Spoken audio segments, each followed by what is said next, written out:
everyone, welcome back to Let's Talk with me and David, and today we are going to be talking about The Man with the Golden Gun from 1974, the fourth and final film directed by Guy Hamilton in the James Bond franchise. Came out 1 year in 1974 after Roger Moore's first ever James Bond film in 1973 with Live and Let Die. David, what did you think of this one? I feel as if this was a big drop-off from Live and Let Die, to be perfectly honest. I struggled with this one. I had a hard time myself, man. I don't know what, this was like a big 180 from the last movie. And it's the same team, man. I don't understand what happened. And this time they were trying to lean into the martial arts films, but it's just a cheesy, over-the-top mess, in my opinion. Yeah, I feel as if they were kind of running out of ideas. When I put this movie on again to watch it, and I took a look to see how long is this on for, and I had an idea it was 2 hours long, and it just feels as if they got to a certain point in the movie where they were trying to stretch it out for 2 hours, rather than maybe just make a good film, as in like a 90-minute film would have maybe done this. Would have made more sense, I feel like. Yeah, definitely. I also found out today, as I say, I was doing a wee bit of research, so this is the first time in a long time that a Bond film was released back-to-back. So you had Live and Let Die in 73, and apparently The Man with the Golden Gun here came out in December 1974. So it kind of dawned on me, was it to do with being rushed? Was production rushed on this movie? And maybe that's what it was. I feel like that's something that had a part in it. Again, they gave this movie $7 million. And it actually made way less than Live and Let Die, about $40 million less. It ended up making only $97 million in comparison. But again, it had a small budget. They only seemed to allocate $7 million to these movies. And then they just kind of had like a production where they would rush it. Let's do another one, get it out. This was the last one when they did that, actually, because I think there's a 3-year gap between this and the next one. Yeah, I think you're right. I think The Spy Loved Me from 1977. Yeah. So it may have been a case of taking a breather, taking a step back, maybe seeing where they went wrong as such, because I feel as if Live and Let Die got them right back on track again after On Her Majesty's and after Diamonds Are Forever. And this kind of like just puts it back in that same sphere as Diamonds Are Forever for me. Yeah, I agree. It's just they just made a lot of like poor decisions. And it's a shame because I actually really like Christopher Lee in this movie. I think that he does a great job in his performance of The Man with the Golden Gun. Is he supposed to be playing a Spanish guy with that based on that last name? Because he sounds very British in this movie. Scaramanga. Well, I actually heard that. So in the notes here, this was based on Flanning's last ever novel. Oh yeah, it came out Flanning actually died.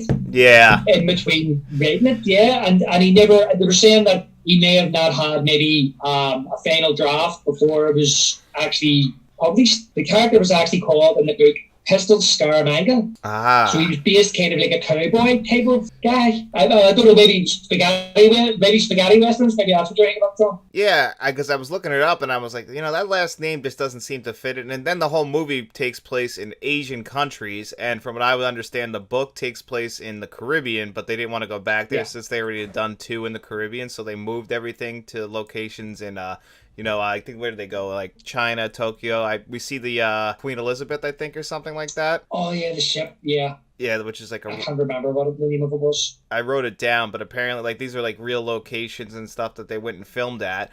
And it was all impressive, the locations they chose to go to. I think it all fit in pretty well, but it's just the decisions they made. As far as the MacGuffin in this movie with the solar thing that controls power, I just solar, yeah. I'm like, okay, it's like solar plexus, but that's not right. Yeah, I just know where you could just focus the energy, and now he's gonna sell it off to the highest bidder, and it's like your typical, convoluted spy plot. And then throw in a bunch of crazy side characters in there. All of that combined with the Funhouse stuff. What'd you think of the Funhouse stuff in the we bookend the film with at the beginning and end?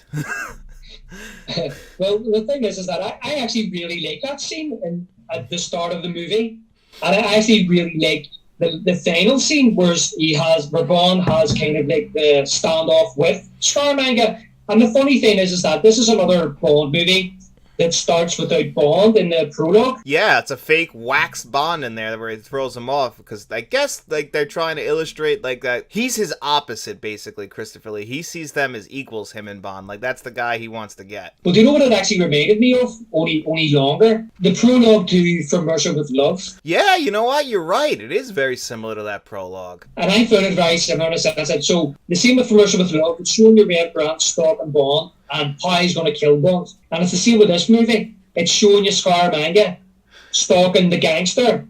Yeah. But this is what he's going to do to Bond because he's got the Bond wax model and he shoots his fingers off. And that's ultimately his target. But did you recognize the gangster?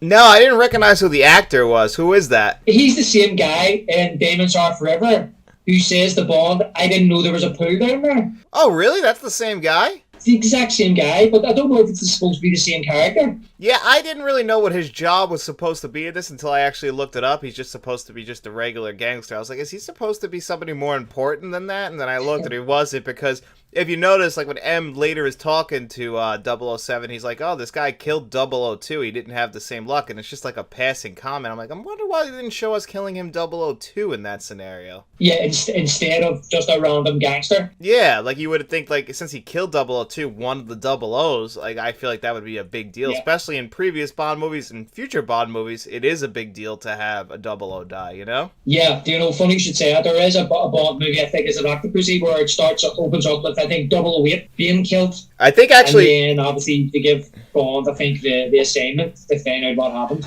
I think it's GoldenEye where 00, because you haven't seen the Pierce Bronson ones, but 006, I think, is Sean Bean's character in that movie.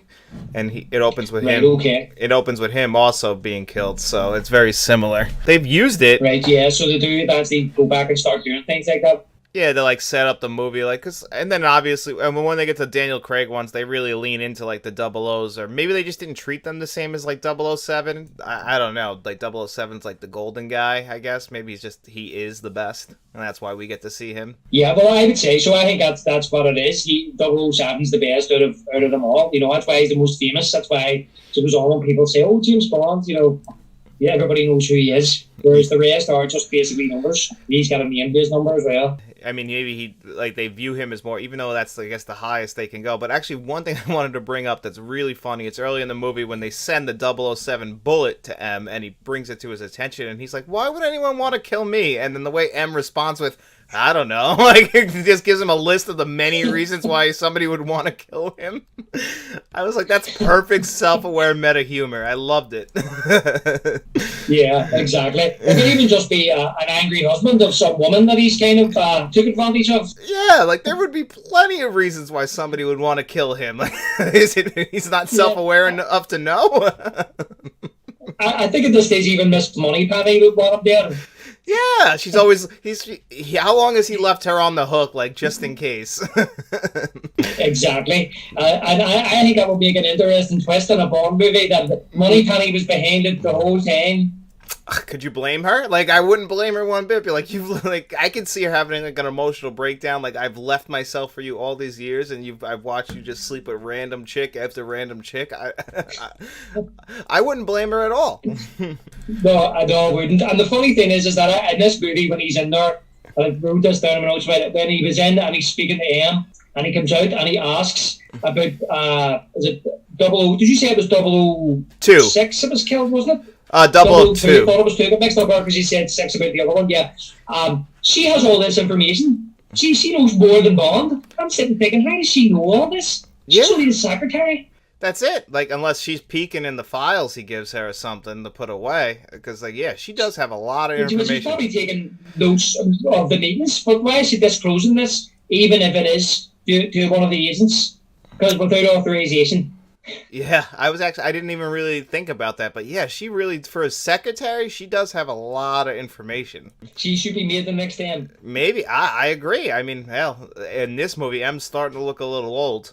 So is Q, actually. They brought him back. I was like, oh man, like, because when you watch them so fast, you see them all aging so quick. Even though it's like, you know. But the funny thing is, you said about Q there, I think he's he goes on for another 20 years. Yeah, he lasted all the way up until either I think the second to last Pierce Bronson movie, and the only reason he bowed out is because he passed away. So, you know, Yeah, or he'd still be doing it. he probably would if he could. He did it right to the very end. I had to laugh though when asked Bond about what does he know about Scaramanga, and Bond just rams off all the information like he's a bloody walking Wikipedia. I know, he just knew this off the top of his head, and I think he says at the very end, like, did I miss anything? Like, it's like, okay, yeah, I guess you know who this guy is. Like a simple yes. Amir, did you find Moore's voice to be a bit more harsh? Yeah, I thought Moore was a little bit, played the role a little bit deeper, I felt like, in this one. I felt like that as well. I agree with you. Yeah, I felt as if his accent was a wee bit more kind of refined, a wee bit more harsh, a wee bit more kind of, he was a bit more careful the way he was saying things. I don't know if it was just me, but that's what I found watching these kind of 1 week to the next. That's what I found about his performance. Yeah, it is strange when you watch him, like, there was a year in between filming, so, like, we were watching him a week after week, but, like, yeah, it's a whole year that goes by, so I'm sure that he was, like, working on refining his character a little bit. You know, maybe he looked at the script and was like, maybe I have to make this change, because there is just so many changes from the last film to this film, just in tone. So Yeah. I'm sure that, like, he adjusted on the fly, but again, I can't understand why some of the decisions in this movie were made, because it's Guy Hamilton again, and this is his fourth Bond film, so I don't understand. Maybe the producers had something to do with it, but even the writers have all worked on previous Bond films, so I'm really just not sure exactly what happened that the tone of the movie just went so silly. Well, the funny thing is that I think the writers that wrote this wrote Diamonds Are Forever. I'm not 100% sure. I know what you're saying. I agree with you 100%. I don't know why they went this direction again. The only thing I can think of, John, is that they've started to run out of ideas. As far as I'm aware, like The Man with the Golden Gun is a short book.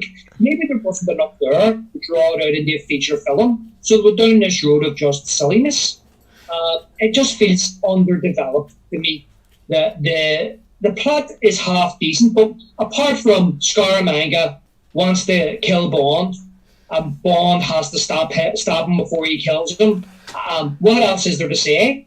And then they brought in this subplot halfway into the movie about the other device. Can't even remember the name of it anymore, the solar thing or whatever. Yeah, I still don't understand what that is. It's something that you place in a solar thing that you shoot, and then it's able to focus the solar energy. That's why at the very end they have the cloud, because it's not getting its solar energy to power this laser. But without that piece, the laser doesn't work, I guess. Mm-hmm. It's a really weird MacGuffin. It is. And then when I was doing a bit of research today, do you remember when he actually goes to Scaramanga's girlfriend? I can't even remember what's her name again. I didn't know her name. She's not Mrs. Goodnight. She's not Mrs. Goodnight, right? That's the other girl. Andrea Anders is her character's name. Andrea Anders. So yeah. Bond goes to her, and he just sneaks into her hotel where she's having a shower. Yeah. And she, for some reason, is in the shower with a gun. Yeah, she comes out of the shower with the gun. This is it's a really good one later. And when she comes out, Bond's standing there and he says, "A water pistol." I love that. And actually, is that the same girl from later? I can't remember. I was getting these two mixed up, Mrs. Goodnight and her. Later in the movie, it's like, oh, I didn't recognize you with your clothes on.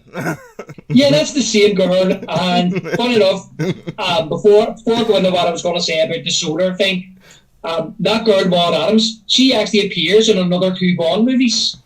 Really? Future Bond movies. Yeah, I think she has a cameo in Moonraker. I think it's just a cameo. But she then becomes one of the Bond girls in Octopussy. Same actress. Ah, okay. I was gonna say these are the ones I'm the least familiar with, are the Roger Moore ones. So like, it's even though I've seen a lot of them, or I've seen them all, but like I'm like kind of like unwrapping a new gift again because I don't really remember them too well.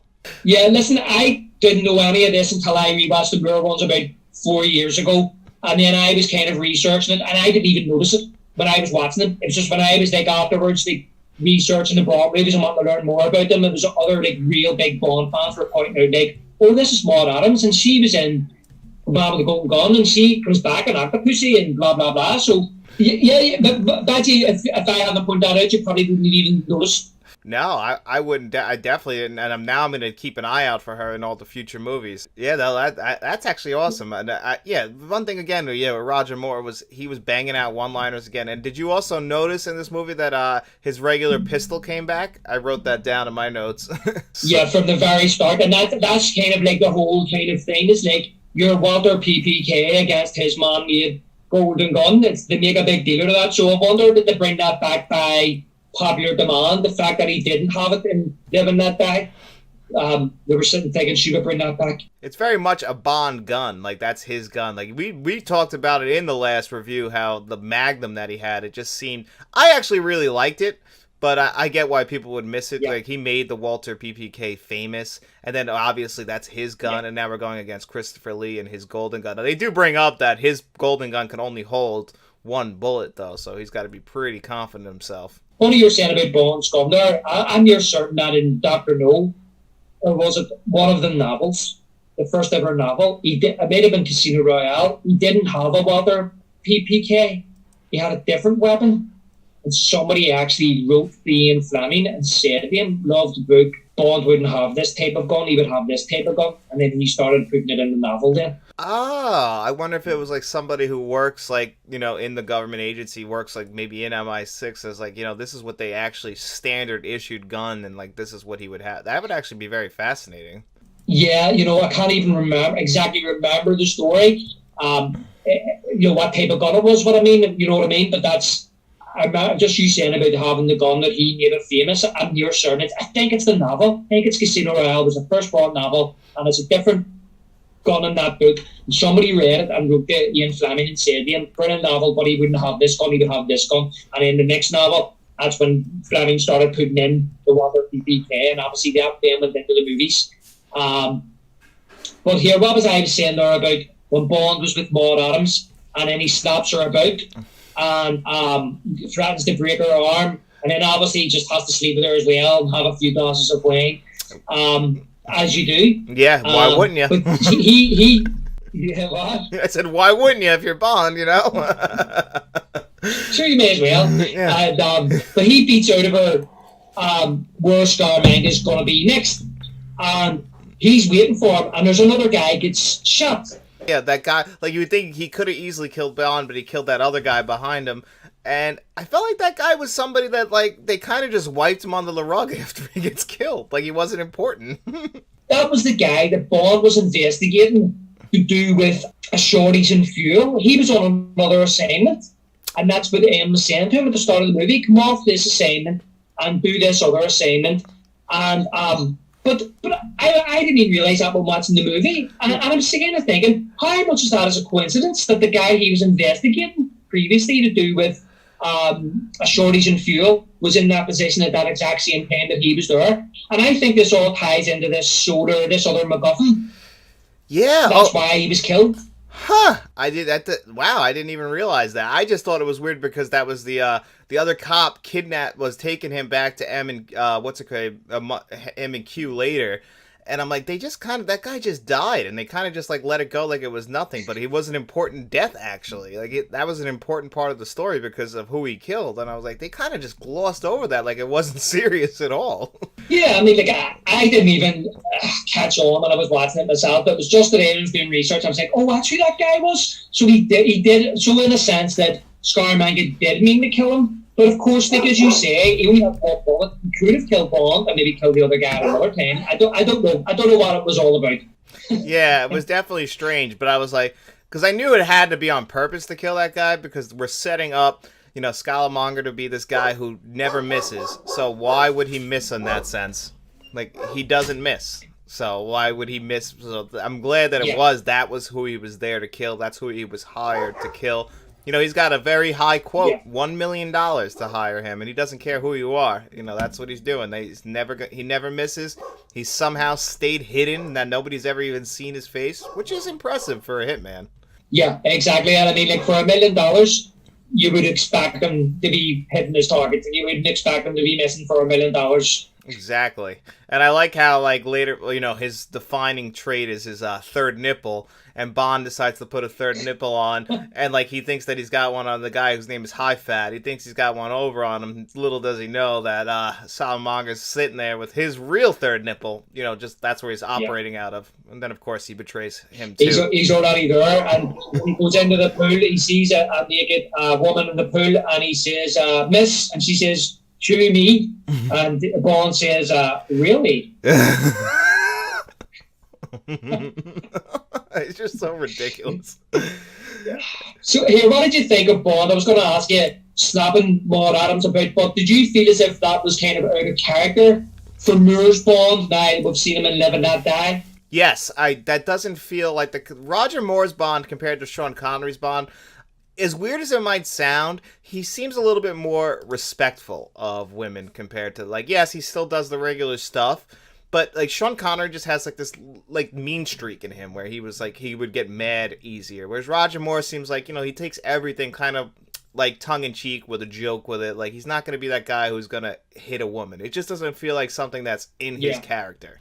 Or at least the way he portrays it. It's a good scene, but it is kind of a wee bit, I don't know, I don't want to say shocking, but I mean, how far he goes, but I don't know whether or not it's because his own life is under threat. Maybe that's why, directly under threat, and maybe that's why he gets so kind of physical with her, very strong with her. From my memory, I don't think he ever treats a woman like that again in the Bond, in his Bond movies going forward. I don't think he does. Apart from maybe getting in a fight with, like, Grace Jones or something, but that's about it. Yeah, I mean, if he's got to actually fight a woman and she's willing to fight back, that's a different story, but he's not just going to out and out hit him anymore, not like Sean Connery was doing to get some info. Speaking of, like, some weird stuff in this movie, there was some transitions. One transition, we transitioned right into a woman's ass. Like, we just literally go from one scene and it's a whole ass on our screen. I don't know if you noticed that. I don't think I picked up on it. I'm sure I noticed it, but I didn't write it down in the notes. Yeah, I wrote that down because I was like, wow, because they zoomed out from it, and then literally in the next scene when we finally get Bond and a couple people taking out an entire dojo of people, he grabs the sumo wrestler's ass too. And that's in my notes because that's just really strange. Yeah. I don't get it. So he's being burned up by the sumo wrestler, being really crushed. Yeah. He's nearly passed out. He's over his shoulder. He's nearly passed out. And he goes down and he grabs his bum cheeks first, like he's having a group. Yeah, he grabs them before he decides to grab the nappy. Yeah, and then that's how he gets out of it. I guess, he's desperate, but I was like, wow. And they zoom in on his hands on his ass. I'm like, well, okay, I got it. I didn't need you to go that far in. Those guys. And then when he gets out of it, he's knocked out by wee Nick Nack. Yeah, which again, it's really ridiculous that they named that guy Nick Nack. What did you think of Nick Nack?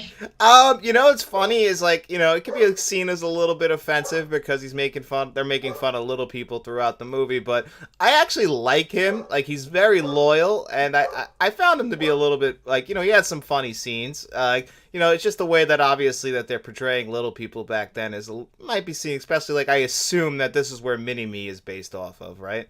Oh, 100%. It definitely is. And I had to laugh when Bond says to him, I've never killed a dwarf before. Yep. But there's always a first thing. And he's like, oh, Monsieur Bond. Yeah, that was another thing. His accent didn't seem to fit his look. No, I just found him actually, like, no harm to the actor. The actor done a great job. Do you know what I mean? He done what he was asked to do. He's a very standout henchman because of his size. He stands out and everybody's going to remember him. But after a while, for me, he just became really annoying.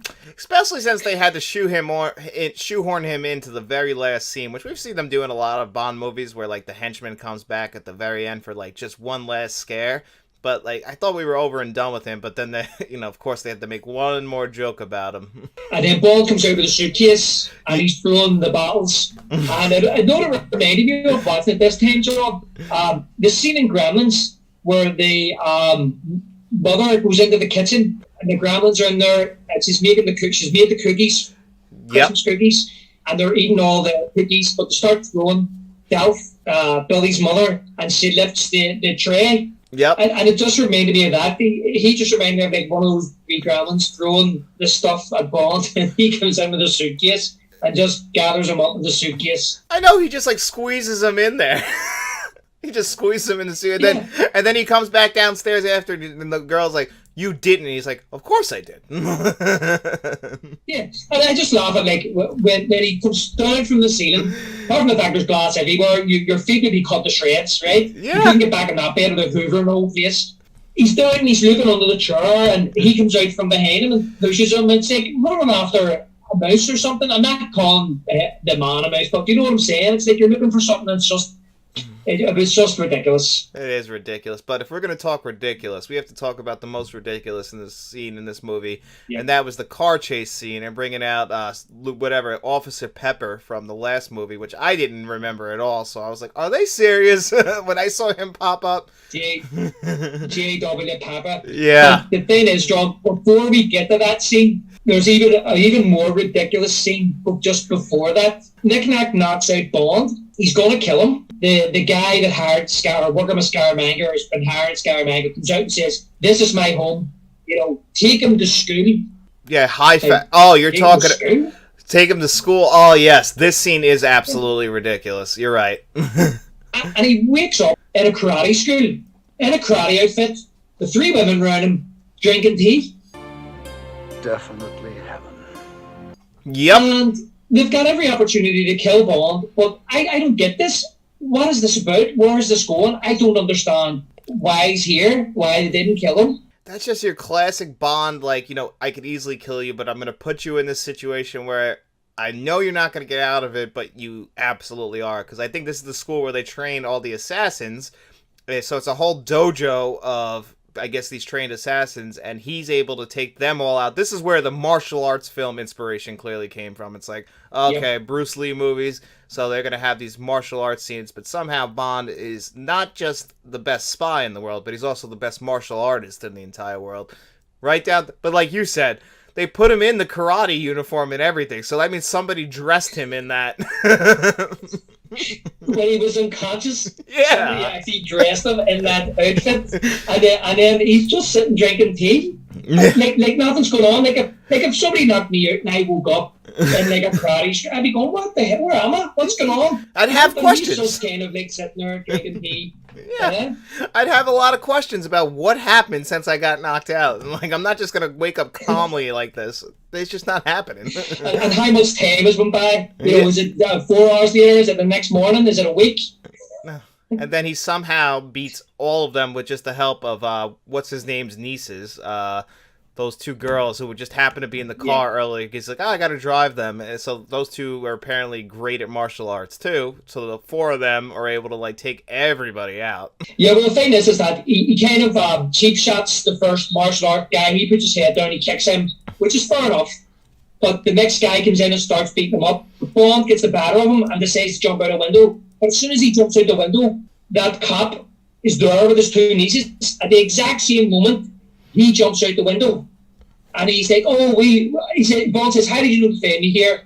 And he says, "We know that the villain, we know that he actually has a karate school here." But they just so happen to be passing. But the thing is that I actually did like the part where he does say to his nieces, the girls, stand back and the girls walk forward and start beating the bad guys up. But the thing is that they all jump in the car and leave Bond behind. They were going to the rescue, but they left him behind. I don't know. That was just one of those like poor decisions. I feel like this is one of those scenes that you're talking about that they probably added for filler. You probably didn't really need to do that because you just put him in a situation where he eventually gets out of it and ends up at the exact same point he would have anyway, but they probably just wanted like, hey, this is like, I feel like this is exactly like we did Blaxploitation for 1973. You know what else is big right now in 1974? Martial arts films. Let's throw a martial arts scene in here just so that we can, try and take some of that audience and take them for ours. Like, that feels definitely like something a producer would do.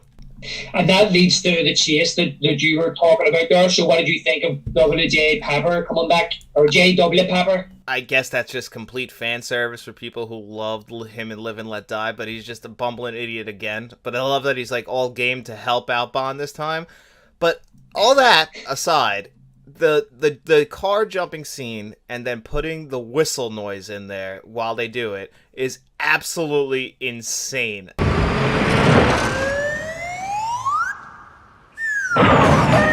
I cannot believe they actually added that sound effect in. Yeah. Can't even whistle, can't even do it. I know, I don't know how to even do it either, but I'm just like, it's like one of those things where you're like, woo, ooh.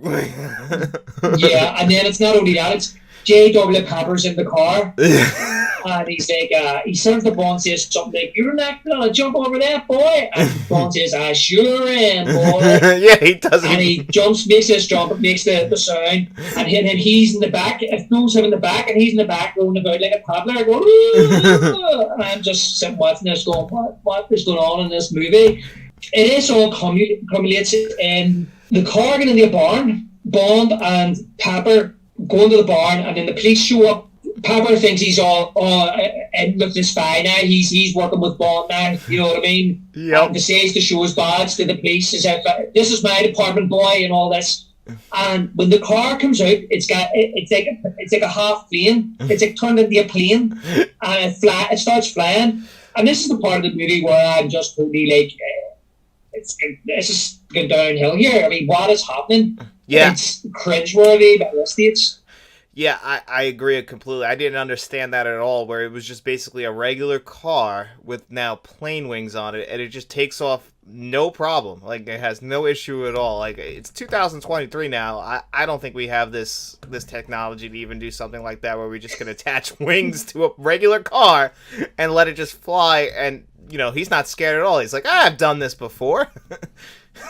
There's things like that in this movie that I think that didn't need to be there, and it was just kind of like, as you said about the producers saying like, saying we need to, or even the writers said we need to have this in it to kind of try and woo the audience, and we need to have a chase sequence like we did in Live and Let Die. And as you say, why don't we bring back J.W. Pepper, because the audience kind of liked him for comic relief, and I just feel as if this film here, if they had have edited out 25 minutes of this movie, made it a wee bit more tighter, it could be up there with Live and Let Die, because it still is kind of like a small story, but it's a wee bit more of globe-trotting going on. There's a wee bit more locations, a wee bit more exotic. But if they had have maybe, instead of Bond going back and getting knocked out and ending up in the karate school and then having the chase and then that car flying with the wings, if they had have maybe done it in a way that Maud Adams would steal the solar thing, and then just cut to the scene where she's dead, and then he picks her up and gives it to her, and then she's kidnapped, just normally kidnapped in a car. You know, he drove off in a car, and he was able to find out Scarbanga's location, and then he just flies to the location. They had to just took all that rubbish out, all that nonsense. I feel as if we would have had a better film. I think we would have had a better, more cohesive film than that. I 100% agree. That definitely would have actually made it make a little bit more sense, because you're right. There are certain pieces in here where if they would have just done a better job editing, like, I feel like this is almost like, I know you haven't seen it yet, but like Thor Ragnarok to Thor Love and Thunder, like Thor Ragnarok had a lot of comedy in it, but it was still a good movie, but they added comedy elements. And then in Thor Love and Thunder, they basically made a full-blown comedy, and everyone agrees that like that movie is like a big step back in comparison. I feel like that's kind of like what happened with here, is like they took like the comedic elements that were in the last movie, but they decided to like double down on them and feel like that's what people really wanted to see. And I'm like, I don't think you understand. Like, adding a little bit of comedy is good, but you don't need to make a full-fledged Bond comedy. Like, this almost feels like a spoofing of itself of a Bond movie. Austin Powers before Austin Powers. Exactly. It's like we got to hit these tropes, but we're going to hit them in the silliest way possible. Do you know, it actually feels like this is Roger Moore's Diamonds Are Forever, and it's his second film. Yeah, and I know as we go on, there's other films that get actually badmouth more than The Man with the Golden Gun. But when I watch those later films, and we'll get to them, I will defend some of them later films more than I'll defend this. I mean, I can't defend it. I mean, I don't think it's a terrible watch. I mean, it's a well-made film. It's a well-put-together film. And it's not like Moore's phoning it in. He's doing a good job. Everybody, I think, is doing a good job. It's just, like, I go back to trying to make sense of the direction that they went for this movie compared to Live and Let Die. And the only thing I can think of is that it was rushed a bit. they just tried to make it a wee, as you say, a wee bit more comedic than Live and Let Die. Even though there was comedic elements in Live and Let Die, they just went full kind of it's almost like you say spoof in this one here with some of the elements of it. Yeah, I just think that they just kind of leaned into certain elements that they didn't need to lean into, and you easily could have cut some stuff to make it more coherent story, because there is, one thing I just love about this movie is Christopher Lee. I think Christopher Lee is one of those actors that's, very underrated. He's just always, he's got a certain charm to him when he talks that I love the way he delivers dialogue, and he in this movie is actually a pretty scary assassin. He doesn't really do anything too silly. I mean, you could say maybe the Funhouse stuff is silly, but that's him he wants that's him entertaining himself. Is I'm gonna do it my way, and I actually do appreciate about, and I actually like the set design like you too of the actual Funhouse stuff. I like that stuff. Yeah. I'm actually laughing here as well because I'm thinking about the first scene in the Funhouse when he shoots the gangster, but the steps kind of flatten down to a slide and he slides down it. Yeah. And it shoots him, do you remember? And his wee white shoes, he's not even wearing any socks now. No, he had to go down the slide. He slides down, remember? He slides down. Yeah. Shoots him. He's got one shot. No, just one shot. Yeah. Here's a wee bit of information for you. I don't know if you know this. Do you know that Christopher Lee was Ian Fleming's cousin? No, I didn't know that at all. That's crazy. Is that why he did the movie? I didn't know that. Possibly. I don't know if that's why, but I do know that they actually wanted, I've got it written down here, Jack Palance was originally written for. Oh, I love Jack Palance, and I could see that actually. But Jack Palance, he's played similar villain. I mean, that's kind of very similar to the role he would play in Batman. Actually, speaking of. But I was actually thinking there when he said in Nick Nack, "You are my number one guy." You are my number one guy. Yeah, exactly. Nick Nack is. It would work. I think it would work. Jack Palance would be very good as a Bond villain. Yeah, I mean, Jack Palance, the way just his voice is the way he's so uniquely sounding, he just sounds like a villain. He doesn't sound like anyone who could ever be a hero. Like Christopher Lee too does kind of sound like a villain too. They have that just menacing, natural look. Yeah. Christopher Lee's brilliant and everything he's in, and he plays a really good Bond villain as well. But the only thing is that I don't understand. I know it's for dramatic effect. When they kill Maud Adams, Bond shows up, and then Christopher Lee comes down and sits beside Scaramanga comes down and sits beside him, and so he's just showed Bond what he looks like. I found that a bit odd. Why would you do that? You've killed Maud Adams, and then he says, "I'm looking for the solar device, whatever it's called." And Christopher Lee says, "I've already looked at her handbag. You won't find it there." But it's just laying on the ground, so he didn't exactly look very well, did he? No, he didn't even put any effort in at all. He just wanted to play it off like he did. Yeah. And then he started telling him about his life. Yeah. I mean, and also, the way Christopher Lee gets the power is by killing that guy, High Fat. And I'm like, is that how it works? Is that it? You just got to kill the top guy, and now you get to take over his entire business and everything? You just inherit it just by killing the guy? I feel like there's some kind of will and testament that would expunge all that, but I guess I have a misunderstanding how these corporations are run. I think that's just the way it works in movie 70s, 80s movies in those days. Yeah. If you kill the guy that's in charge, now you're in charge. Everybody's just going to be totally loyal to you and do what you say. Yeah, that's it. I mean, if I feel like that there'd be a lot more assassinations if that's how the rules of the world worked. Kill the guy in charge and now you get his business. Yeah, that's it. There'll be no challenge to that at all. I have to say, though, I say Goodnight, she was in the movie and as another Bond girl who, again, really nice to look at in her bikini. But aside from that, was there really a need for her to be in this film? What did she bring to it apart from getting kidnapped? It's funny, on her Wikipedia page, on the Wikipedia page for this, it literally just says that she was playing into the character trope of a dumb blonde. So that's all her character was basically laid out to be, was just a dumb blonde. And she plays that well. Because like you said, no reason for her to be in here other than eye candy, because a lot of the time she spends in that bikini, and they make sure that they let us know that she's in that bikini. There's plenty of shots of her in the bikini in this movie. There's a lot of sexual shots. That's one thing, like I said, about the transition into the girl's ass.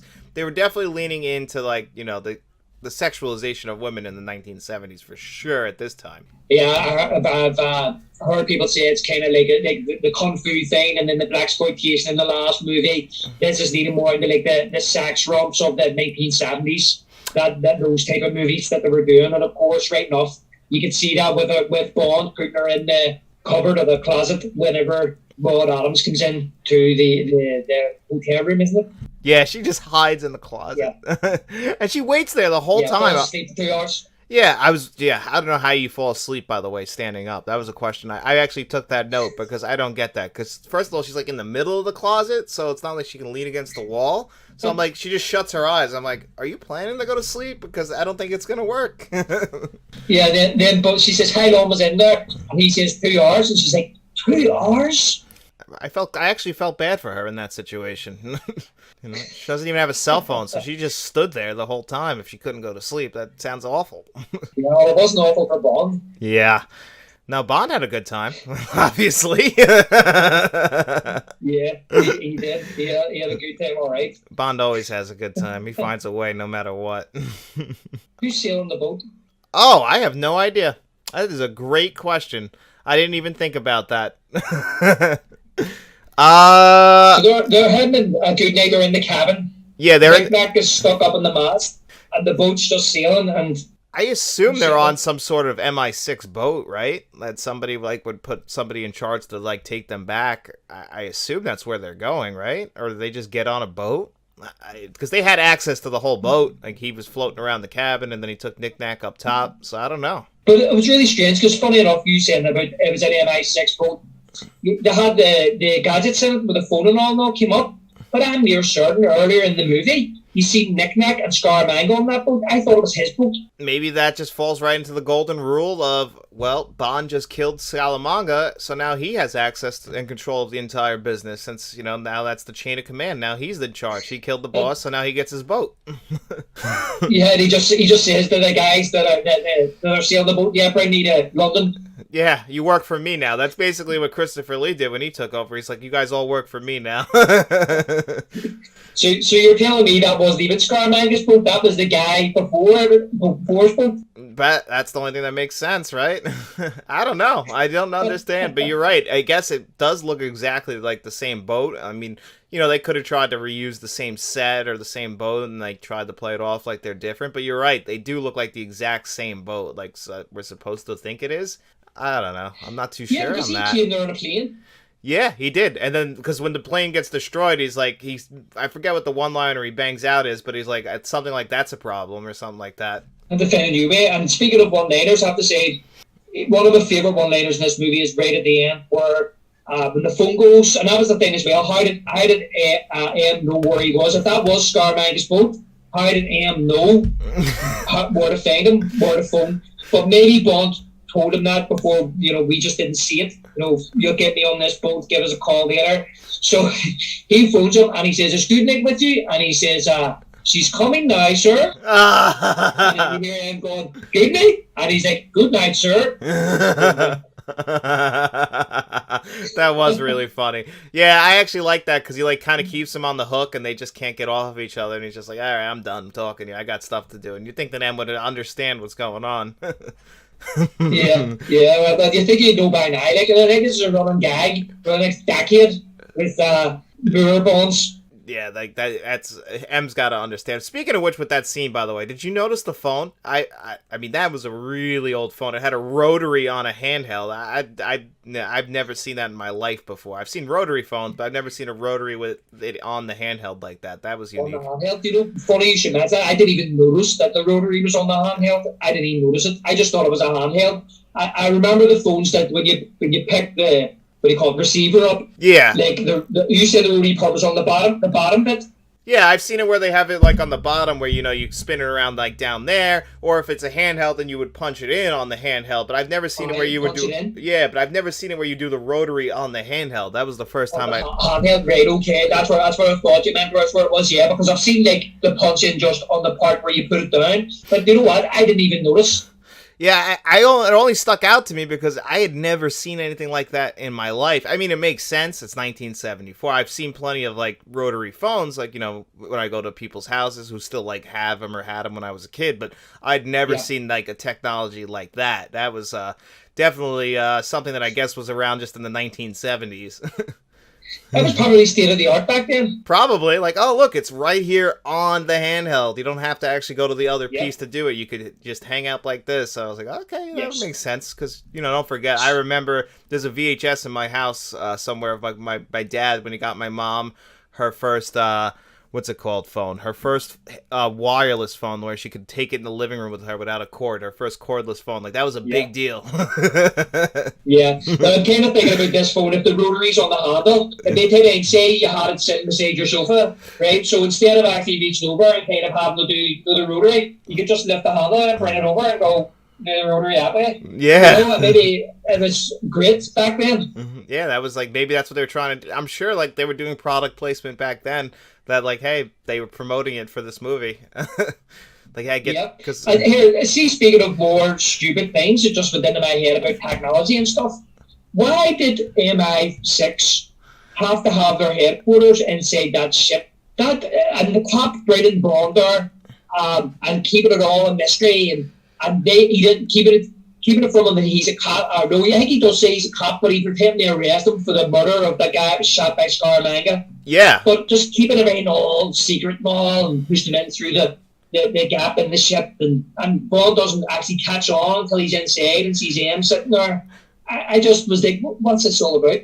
I mean, from a logic standpoint, that makes no sense. That guy could easily said, I'm taking you to M and Q, and I'm sure Bond would have been like, yeah, okay, cool, no problem then. But they wanted it for some reason. I think that was more for us. I think they wanted to keep the viewer in the dark about it, like what exactly is going on. But from a logic standpoint, that makes absolutely no sense, because what if he's like really suspicious of you and he just like, is he like, yeah, you said you're a cop and Bond's not going to kill another cop, but he's asking questions like it doesn't make sense why you would be doing this. And I feel like he would have at least grabbed him for information, but he didn't. Okay, and it's one of those things, Sean, as you said, it's done for the audience, but it only works once. It only works, and that's a trope that I feel like these movies definitely like to whip out a lot, leaving us in the dark, where then logic just gets thrown out the window. When you think back on it, it doesn't make sense. And then on a rewatch, I don't know, sometimes people may say, look, they don't tend to watch movies over and over again, but you know, we're in a world now where we do go back and visit old movies, and if you watch a movie again like that, you go, this doesn't make any sense. Which reminds me of just thinking there, that could be the name of a Bond movie. Yeah. This only works once. Well, you know what? I wanted to bring that up to you, actually, because that is a good idea. That is a good name for a Bond movie. I actually feel like the name of this Bond movie is just too on the nose in comparison to other Bond movies. The Man with the Golden Gun. Like, in comparison, like, you know, you get Live and Let Die. Like, these are not, like, you know, things that are, like, uttered through the movies. Like, the Bond movies always have these, like, cool, unique titles. It's just so weird that this one is The Man with the Golden Gun. I always felt like it stood out in all the Bond titles. I don't know if you felt that or if you even noticed that. Do you not like the title? No, I like the title. It's just, it feels weird in comparison to other Bond titles. Like, when you say Bond titles, like, you know, like Quantum of Solace, Skyfall, GoldenEye, and then The Man with the Golden Gun. It just stands out, and I don't know if it stands out positively. Like, it doesn't seem to fit in with the other Bond titles. I don't know, that just could be me, like, nitpicking, or I just always felt like it was very on the nose. Well, I actually think, I mean, it's one of those titles that I grew up knowing, you know, because obviously it's from very long before I was born. Well, not that long before I was born, but it was one of those tales that I was always aware of. And I think the prestige of The Man with the Golden Gun, how the actual gun looked, lives on longer than the actual greatness of the movie. If that makes sense? No, that makes actually a lot of sense. When I think of this movie, the image that pops in my head always right away is Christopher Lee holding the golden gun. That's the image that comes to my mind. With that golden gun, that's iconic. Yes. Isn't it? It is an icon. It is one of the, honestly, it's probably the thing in this movie that has stood the test of time as far as everything else, because I meant to ask you, because I know you're big into the Bond scores, but about the Bond theme and the Bond score in this one, because for me, I felt like this was also very weak. I was just going to say first about the title, is that the only reason, now that you've mentioned it, sitting here thinking about it, you probably have a point there. And the only reason I can think that the title, as you say, isn't in the same vein as the other titles is because maybe it was Fleming's last novel. Maybe, he was struggling to even find a title himself. Who's to say he died? Who's to say that would have even been the final title of the book, and he made it changed it if he hadn't died? That's a good point. So that's what I'm kind of thinking here. I know what you're saying, like Dr. No from Russia with Love, you know what I mean? But then again, we've had pigs like Goldfinger, just saying Dr. No there, which are the villains, Dr. No and Goldfinger. But yeah, from Russia with Love, and I'm trying to think of what's For Your Eyes Only. So I understand what you mean. And it's really weird that you have the title song, right? Which throughout the whole song, I mean, it's called, I think the title song is actually called The Man with the Golden Gun. It is. As well, and the song is The Man with the Golden Gun. Man with the golden gun. Right? And then when the first scene you see Bond in, and M says to him, what do you know about Scaramanga? The first thing Moore says is, oh, the man with the golden gun. So you're kind of beat over the head with it. Yeah. The first 5 minutes of the movie or 10 minutes of the movie from the theme song with the title and then Bond, that's the first thing he says. And Near Servants, the first thing he says. As for the song, I do not like that song one bit. No. It grinds on me. No, I'm like, wow, and it's awful. And you play it through the entire title sequence, and then just like the score through the movie, like the Bond theme is played in. I'm not too sure what the instrument is, but it's like some sort of Asian instrument, I assume, that like it creates the Bond theme and like that sound. And I just didn't think it worked. And they used that a couple times in the movie, and I just felt like the score actually hurt this movie, whereas in Live and Let Die, it really enhanced the movie. What I would say is that I don't like the song by Lulu. I think it feels very kind of karaoke, very kind of Eurovision Song Contest. Yes. I don't know if you've ever heard of the Eurovision Song Contest. I only found out about that because of the Will Ferrell Netflix movie that came out a few years ago, which is called Eurovision. Yep. So, but I'm aware of it now. I grew up watching that on television over the years. Kind of like American Idol and stuff like that. Yeah, well, we had Pop Idol over here, and we had what was the other one? The X Factor, and we've had all those shows over here as well. Yeah, but, the X Factor was big. It just feels so. Yeah, X Factor. I'm not sure. I think X Factor may have originated over here, and then obviously it was brought to the States with Simon Cowell, wasn't it? Yes, exactly. It was so Simon Cowell. I think he was doing both American Idol and the X Factor, and then I think he became a producer and brought the X Factor here to the United States too. And I think they're separate, right? Like now it's not a world show, or it wasn't. Where like they had still the original and then they had the Americanized version, but I'm not too sure. Yeah, I'm trying to remember. I think it was originally Pop Idol, and then he fell out with the guy he created it with, I think, and then they came back with the X Factor. I don't even know if the X Factor's still on. To be honest, I rarely watch TV, but I just finish up on the score. What I was going to say about the score. Yes. John Barry's came back, but I feel it was very generic form. I do like the kind of slowed down version of The Man with the Golden Gun as opposed to the song.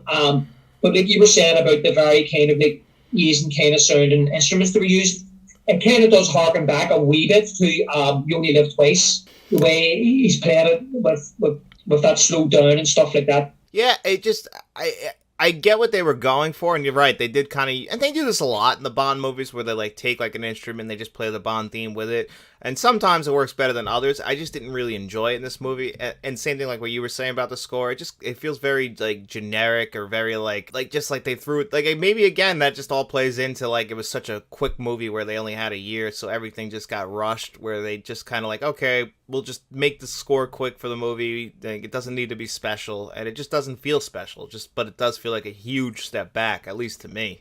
As I say, it just feels generic to me for Barry. I mean, I think I said last week that I don't think that Live and Let Die score is better than anything Barry ever done. I'm going to have to take that back, actually, because I would pick Live and Let Die score over this score any day of the week. Oh, Live and Let Die has one of the best scores in any Bond movie, I think. At least so far, I think it has the best score to any of them. Definitely the best Bond theme song. If not ever, it's one of the top 3 all time. And this is probably towards the bottom. The funny thing is that, it is. And the funny thing is, John, as well, is that, as we'll see, as we start moving into the 80s here, because I am into the scores as well. I love the scores. I love the 60s and 70s and 80s scores. Periods there are movies there where John Barry can't do the scores for whatever reason.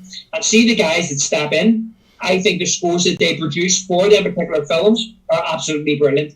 I think it's For Your Eyes Only is actually done by Bill Conti, who done Rocky and The Karate Kid. And I know there's a lot of fans that actually hate that score, but I think it's wonderful. I think it's absolutely brilliant, and it suits that film as well. You can tell it's Bill Conti as well when you're listening to it, but it's just kind of like Live and Let Die. It just really suits it. I totally understand that. Like, people sometimes will listen to scores and like they'll listen to them in a bubble and not realize that it fits the film. When we get to it eventually, like, a lot of people say that GoldenEye has one of the worst scores because it was done. I can't remember the composer's name, but have you ever seen the movie Leon the Professional? Yes, I do. Yeah, it's a great film. Yeah. Yeah, the score to that's got like a lot of like bells and stuff in it.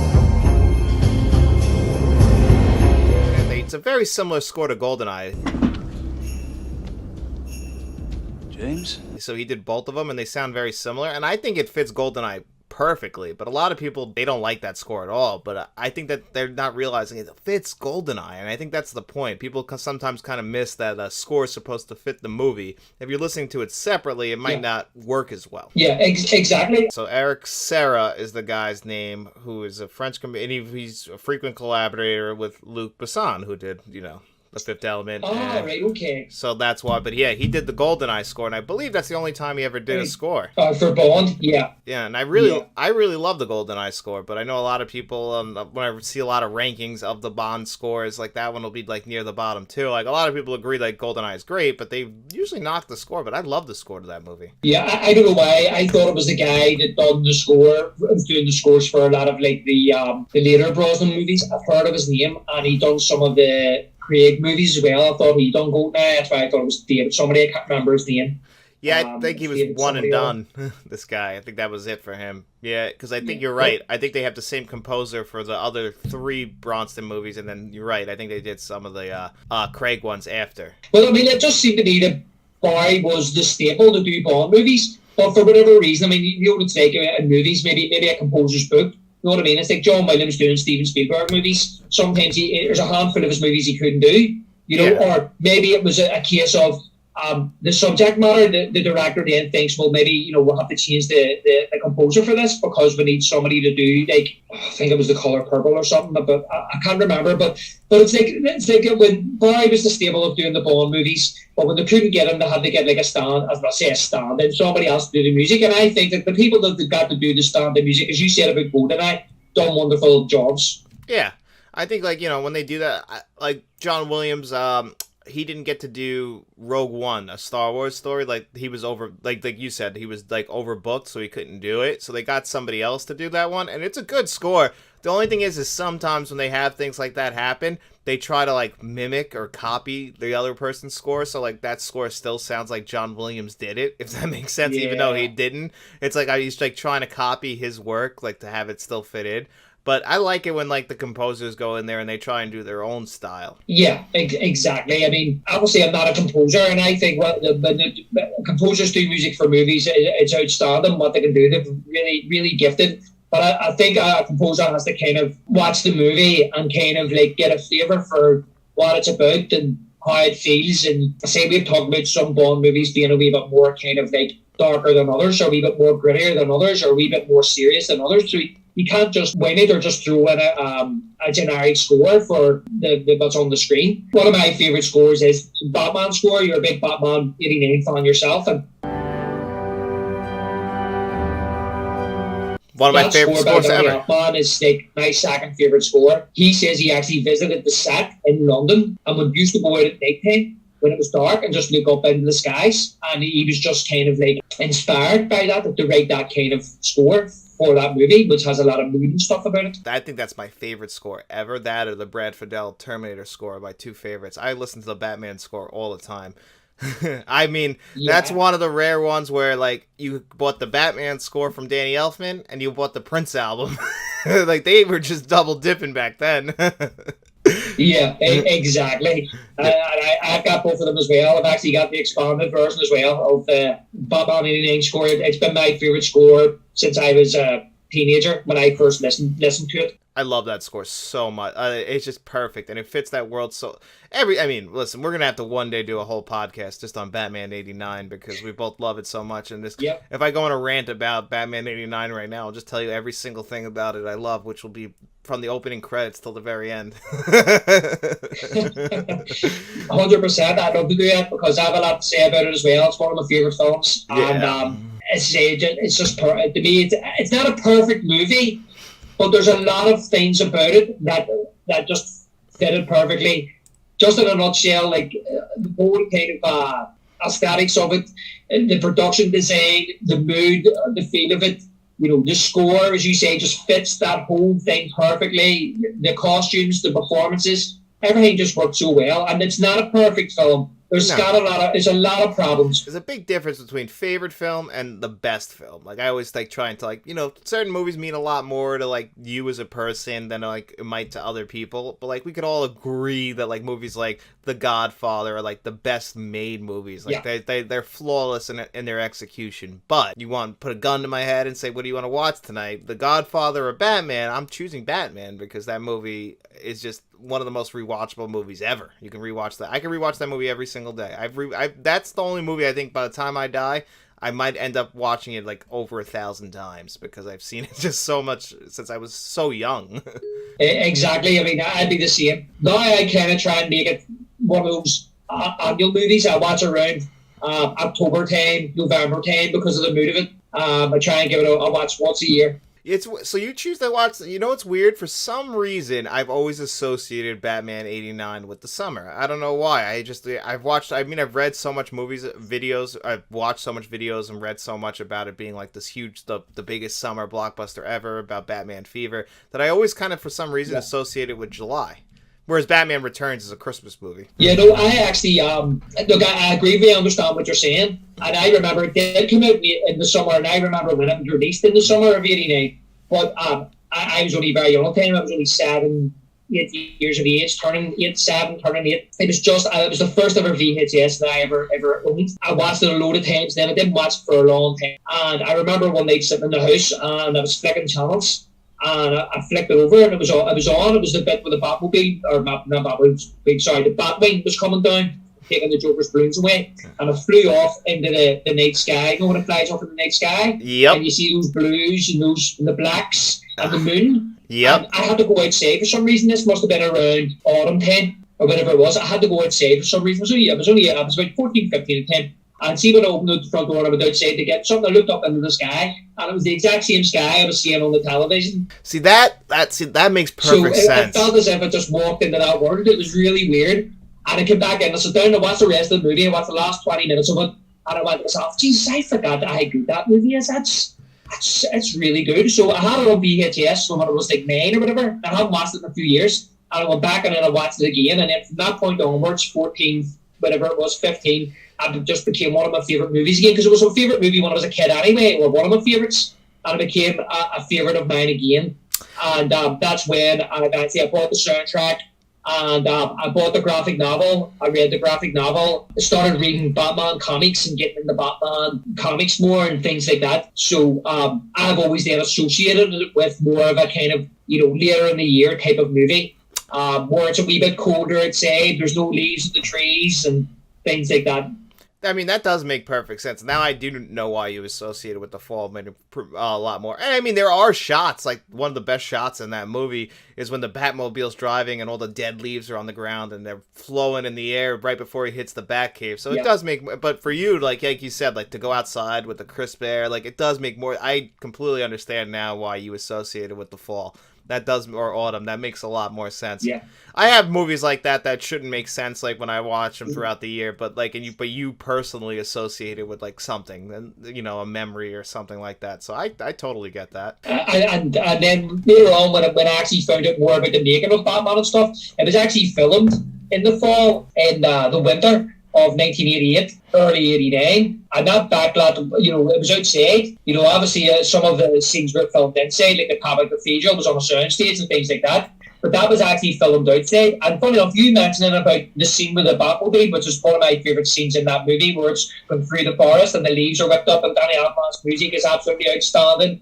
The Batmobile's hammering down the road. See that where they filmed that, I'm near certain that they filmed scenes from Goldfinger in that same forest. That would be fascinating if they did that. You know, it's so funny. Like, the more movies you watch, you start to pick up on locations where they film a lot of stuff. Me and Matt both just noticed this week when we were watching Commando. He was watching Commando. He's like, did they film that at the same mall as Terminator 2? I'm like, I'm not sure. And then I looked it up, and sure enough, it's the same mall. And I was like, is it? Yeah, and I was like, wow. So it's like, so you start to pick up, like, I guess a lot of stuff. Like, I guess the studios just reuse locations, like, throughout the world. Like, John Hughes movies, a lot of them are filmed, like, those houses in Chicago, like Home Alone and Planes, Trains, and Automobiles. They're next to each other because the studio, I don't remember what studio did those movies, they own those houses. So that's why they film at those houses.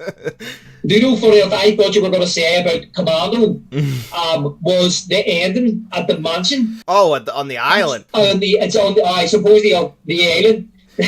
Apparently that's in LA, and it's the same house that they used at the end of Beverly Hills Cop. Oh my god. You know what? I think you're right, because I recognize the staircase that they at the final shootout starts out in, and that's the same staircase. And then they have the balcony and all the plants and all around. Yeah, oh my god, you're right. I thinking of, no, that is the same place. Yeah, it's the same. Yeah.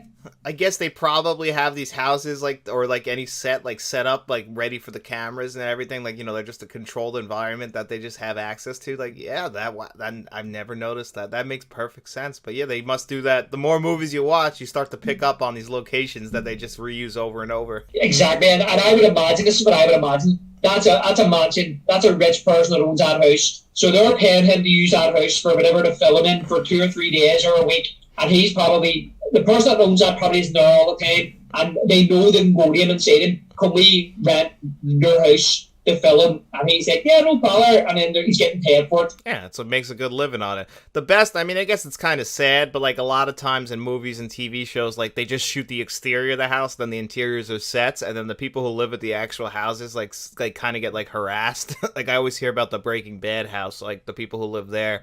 They're always like having people come take pictures and stuff like that, but like, you know, not realizing that the interior is not an actual house, it's a set. It's just a set. And funny you should say, like the Goonies house. Yeah, that's like a very the woman famous that lived one. there was getting like tortured for years. She actually put a sign up saying, you know, no trespassing, but people were coming up and breaking bits off the house and taking it home and going, oh, I've got a bit of the Goonies house. And I read a story about a couple of years ago about the house was up for sale. A fella about our age, maybe a wee bit older than me, he actually bought it. I think it sold for something like $1.5 million. Damn. But the inside has been totally remodeled. I mean, it looks nothing like it does in the movie anymore on the inside. But the outside, it looks almost exactly. It don't have like the wee contraption to open the door and stuff. Obviously, it don't have that. But the funny thing is that see the house next door, that was up for sale, and it was only, I say only, but it was about $500,000. It just shows you the difference in value because that was in a famous movie. I wish I got that lucky. They can come shoot at my house if they want, whenever they want. Exactly. I see the guy that bought the Goonies house. He's the reason he bought it is he says, I'm a lifelong fan. I love the movie. He says, and I'm going to let fans come and see the house and do tours around the house. So he's already thinking of that. Whereas the woman that owned it before, she was like, I don't want anybody here. I don't like people come up and taking photos of the house. Well, at least she was smart enough to finally sell it, because that's the thing. Like, when you get a house like that that's featured in movies, it's just smart enough to just sell it to people who are fans of the movie, because, like, it's just going to end up causing you more problems than not, because people don't realize, like, the average person doesn't realize that a regular person's living there. They just assume, you know, they see a movie and that's just what their mind goes to, and they're going to always try and take pictures. You can't stop that. It's just more of, like, a fight for you. You're better off just cut your losses, and it looks like her, you know, made an extra $1 million, it sounds like. So, you know, it worked out for her in the end, and it worked out for the guy. He gets the house, like, you know, as a fan. It works out better for him, too. Exactly. Do you want to, before we get out of here, you want to rank these? Yeah, do you want to go first, or should I go first? Excuse me. You can go first. Yeah, I'll let you go. I'm pulling up my list right now. Okay. I'm going to work from number 1 to number 9 this time. Okay. As you know, number 1's from Merchant of Love. Yep. Number 2 is Goldfinger. Okay. Number 3 is Thunderball. Number 4 is Live and Let Die. Number 5 is Dr. No. Number 6 is On Her Majesty's Secret Service. Number 7 is You Only Live Twice. And I'm going to say here, I really struggle with this. You know, what's going to be number 8 and what's going to be number 9. I really struggle with this. And I'm going to put number 8, Diamonds Are Forever. And number 9 is The Man with the Golden Gun. Damn. I'll briefly just tell you why I had to do that, John. I mean, I wrote down my notes here. I've already said about it. I just feel as if to try to stretch this out. There was a lot of filler in there which was just nonsense. It didn't make any sense. But the reason I put it below Diamonds Are Forever, and I am not a fan of Diamonds Are Forever at all, I just feel as if Diamonds Are Forever was better paced, it had better villains, better set pieces, it had a better score, and a better song. And that is why, because neither of them sitting down here and kind of analysing these, and that's the reason why I had to put The Man with the Golden Gun below Diamonds Are Forever. No, I think that's perfectly acceptable. I agree with you pretty much. So actually, before we dive into that, I wanted to let you guys know, or let you know, my number 1 so far is Live and Let Die. Number 2 is Goldfinger. Okay. Number 3, Thunderball, just like you. Number 4, From Russia with Love. Number 5, On Her Majesty's Secret Service. Number 6 is Dr. No. Number 7 is Diamonds Are Forever, so a little higher than you. Number 8 is You Only Live Twice. And then at dead last, at number 9 so far, The Man with the Golden Gun. So I had to put that last too. Now, I would say I enjoyed watching this movie more than I enjoyed watching movies like, say, Diamonds Are Forever or even Dr. No. But yeah, it's not as well made. There are just like the score is worse. It's the worst I think so far. This leaning into the silliness, then the comedy, they just went too far. Putting the sound effect over that car, I cannot move past like this. Like that, it becomes a screwball comedy in that sense. And this is a Bond movie. Like, yeah, did I laugh out loud? Absolutely. Like I said, I wasn't bored watching this movie, but it's just some of the decisions are just too ridiculous to not put it last, unfortunately. Exactly, and that's how I feel about it. I just feel as if it's not a badly made movie, as I said. I mean, the effects are good.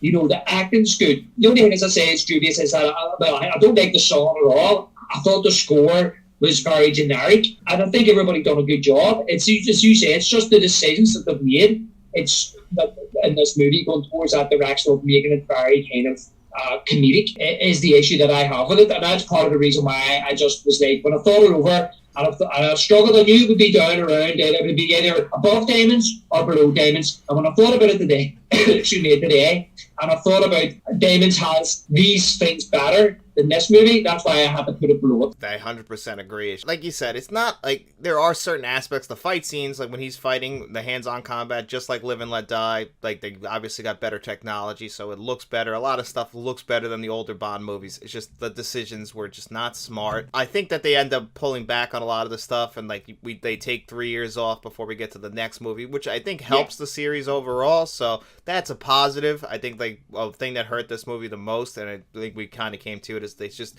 you can't do it like they did in the 60s where you have to rush a movie out 1 year later and it doesn't feel like you got all your ducks in a row. It just feels very rushed, and I think that's probably what hurt it, leaning that and then leaning just too much into the comedy. Yeah, exactly. I agree. Yeah, I think that's possibly what went wrong with this film, or not possibly, it probably is what went wrong with this film. That's how we're going to rank them this week. And what's one's next, David, actually? So we've got The Spy Who Loved Me is next. All right. Now, this next one, as far as I'm aware, is considered one of the best in the franchise, and there's a lot of people consider it to be Roger Moore's best Bond film. I'll give it another watch, and I'll see if I think it's better than Live and Let Die this time. All right, well, maybe it will be. Hopefully you enjoy it this time. I'm hoping to at least enjoy it more than I enjoyed this movie. I'm sure I will. I do. I think you'll enjoy Spy Who Loves Me more than The Man with the Golden Gun. Out of the Moore Bond films, I knew going into it that this was going to be fairly low in the Moore Bond films. It could be his worst for me. I don't know. We're just gonna have to see how it pans out. Yeah, we will. At least I can say that the performances were at least decent. So, you know, I don't feel like I wasted my time. It's still like something you can watch. This definitely feels like one of the Bond movies you watch in a marathon and you just forget about it. Do you know, funny enough, that crossed my mind earlier when I was talking about some of the later Bond movies, which aren't well received, and a lot of fans don't like them, or a lot of people don't like them. I actually think that if people sat down and watched the 7 more Bond films and watch them objectively, that this would be fairly low, even below some of them other ones. I think the reason it's not is because it is a second one, and it is that bland that it's kind of forgot about. It feels like, because when I watched these movies, the Roger Moore ones, a lot of the way I got into Bond is over here in the U.S. They used to play a marathon every year, so especially on Thanksgiving, and they play them throughout the years, but Thanksgiving it was an all-day thing. So that's how I got into James Bond to begin with, was watching them like that. But like when you would turn them on, it was usually a random Bond movie. This feels like the kind of Bond movie that I would have turned on halfway through, watched it, probably like laughed about it, but forgot about it. Yeah, it's a forgettable Bond movie. It really is, and as we said earlier on, John, what you remember is the title, because it is a standout kind of title. And you remember Christopher Lee, and you remember the Golden Gun. Yep. And that's basically it. Yep, you realize that that's the only thing you're going to take away from this movie ever, unless, somebody compiles a list of, like, the worst choices or effects in movies and decides to put the car scene in there. Yeah, exactly. And I don't think, like, if you lose the Man with the Golden Gun come on the radio next week, I don't think there'll be too many people keeping it on. They might switch the station on the radio. I'm changing the station if the Man with the Golden Gun comes on next week. Although it did like the wee version that was played at the end. Yeah, that was better than the opening credits version for sure. They should have had it at the start. Yeah, they should have done that. That would have been a better choice than the opening, because the opening credits, those were definitely they were brutal. They were tough to hear. But anyway, guys, thank you so much for joining me and David here on another one of our 007 reviews. So make sure you watch the next one coming up, which again is why am I drawing a blank? I don't know why I can't say it. You tell him again what the next one is. The Spy Who Loved Me. The Spy Who Loved Me. I want to keep saying The Spy Who Shagged Me, because obviously, and I know that's wrong. Well, that's much later. Yeah, I know that's the same thing. No, it's the same thing. They swap out that one word, but that one word is just throwing me for a loop. I don't know why. It's my brain. So that's going to be the next one. So if you're following along with us, make sure you watch that one before our next review, and we will be seeing you guys next time.